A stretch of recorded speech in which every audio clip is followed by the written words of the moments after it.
been serving time since my first day. Now I've been serving time since my first day.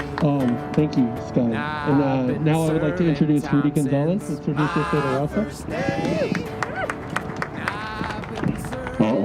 Mask just spoke. But I've been vaccinated. Woohoo!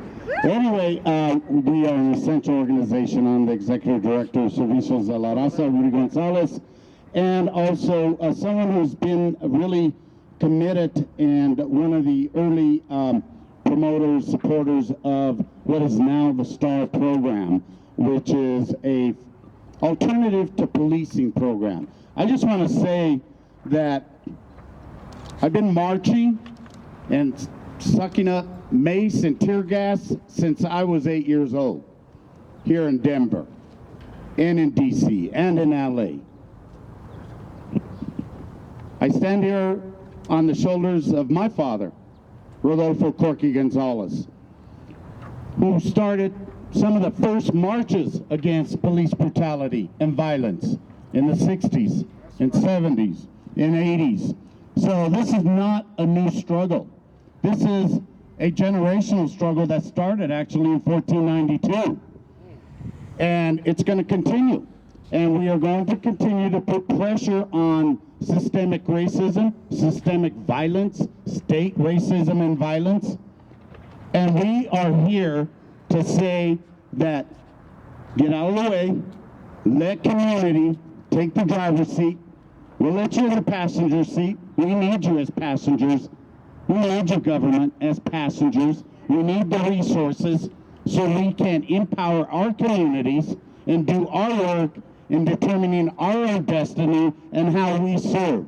We put our time, our talent, our treasure, our sweat, blood, and tears into this planning, into these meetings, day in, day out, weekly, only to be denied or ignored when it comes to full participation. There is a very out of balance power dynamic. And I worked for the state, I worked for the city. So I understand that programming is only as good as the spirit of the elected official in that seat or appointed official in that seat, but that will change. And so community, we are the ones that don't change. We're going to be here when Michael's out of office. We're going to be here when city council's out of office. We're going to be here when those appointees are out of office. And we're still going to be here suffering. And we did not get maced and tear gassed and beaten bloody and shot and jailed over this summer to have government dictate to us what an alternative to policing should look like. Really. And this was not just Denver, this was global. This was across the nation. And I'm not saying defund the police, but reallocate those bloated resources to community. And let us put our money where our mouth is in serving our own people in a culturally responsive, linguistically specific way. And when I say culturally responsive, it's just not about ethnicity. It's not just about Chicanos or Mexicanos or Islamic people or Native people serving their own people, but it is the culture of the streets, the culture of poverty, the culture of prisons, the culture of police abuse, the culture of homelessness. There are all kinds of cultures. And to be responsive means dignity and respect and taking the time with people to de-escalate and not escalate. That's what we're willing to do for our community. We put ourselves in harm's way every day of the year. We are an essential organization. 9 of my staff have contracted coronavirus over the last year and a half, or since last March, over the last year, serving our community. We finally got vaccinated as an essential organization. We have vaccinated over 5,000 Latinos here in Denver Metro and in Colorado Springs, and we'll be going to places like Fort Morgan, places like Longmont, like Otero County, Conejos County, because we care about our community. So this is just what we do. So let us do this work too.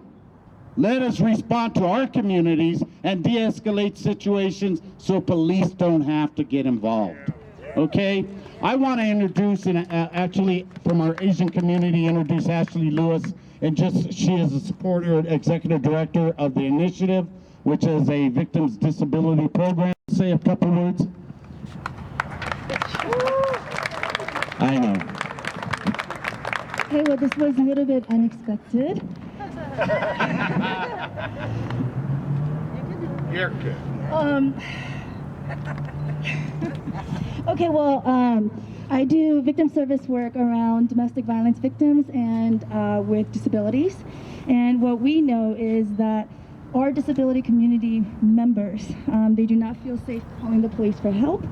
And how many of our disability community members that have been killed by police with inappropriate response. And so I actually had great hopes for STAR program when I first heard that it was coming out. And so it's a bit disappointing, but let's hold them accountable. We as people can absolutely hold them accountable for them to do the job that they're supposed to do. And I think that's it. Thank you. Thank you. I know. I'm like that.